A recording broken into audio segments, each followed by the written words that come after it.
ከአፍሪካ ቀንድ እስከ አውሮፓ ልብ፣ ከአድዋ ድል ማግስት እስከ ዘመናዊ ስልጣኔ ኢትዮጵያና ፈረንሳይ ከአንድ ክፍለ ዘመን በላይ የዘለቀው የወዳጅነት አሁን በታሪኩ ከፍተኛ ደረጃ ላይ ይገኛል። በዲፕሎማሲው መድረክ ልዩ የሚባለው የሁለቱ ሀገራት ትስስር ባለፉት 6 ዓመታት እንዴት ወደ ስልታዊ አጋርነት ተቀየረ? ግንኙነቱ የጀመረው በ1897 ነው።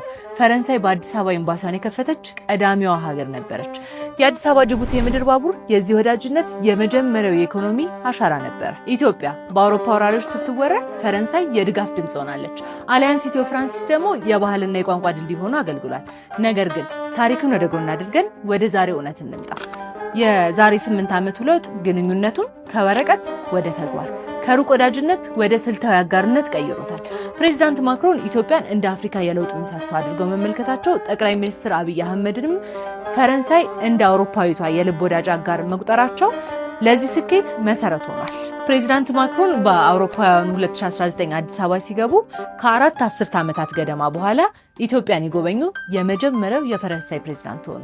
ይህ ጉብኝት ግንኙነቱን ከዲፕሎማሲ ወደ ስልታዊ ወታደራዊና ኢኮኖሚያዊ አጋርነት አሸጋገረው። ፈረንሳይ የኢትዮጵያን ባህር ኃይል ዳግም ለማቋቋም ታሪካዊ ድጋፍ ለማድረግ ተስማማች። በስልጠናና በትጥቅ አቅምን መገንባት ዋነኛ ግቧ ሆነ። የፈረንሳይ መንግስት የላሊበላን አብያተ ክርስቲያናትና ታሪካዊውን ብሔራዊ ቤተ መንግስት እድሳት በከፍተኛ በጀት እያገዘ ይገኛል። ይህ የትውልድን አሻራን የመጠበቅ ስራ ነው። ፈረንሳይ በአውሮፓ በኢትዮጵያ ቀዳሚ ኢንቨስትመንት ያላት ሀገር ሆናለች። በታዳሽ ኃይል፣ በግብርናና በኢንዱስትሪ ዘርፍ የፈረንሳይ ኩባንያዎች የኢትዮጵያ የልማት አጋር ሆነዋል። ከፖለቲካዊ ድጋፍ እስከ ኢኮኖሚያዊ ትስስር፣ ከታሪካዊ ጥምረት እስከ ዘመናዊ አጋርነት የኢትዮጵያና የፈረንሳይ ግንኙነት አሁን በወርቃማው ዘመን ላይ ይገኛል። ይህ ግንኙነት ለኢትዮጵያ አዲስ የዲፕሎማሲ መስኮት ሲሆን፣ ለፈረንሳይ ደግሞ በአፍሪካ ቀንድ አስተማማኝ አጋርነትን የማግኘት ጉዳይ ነው።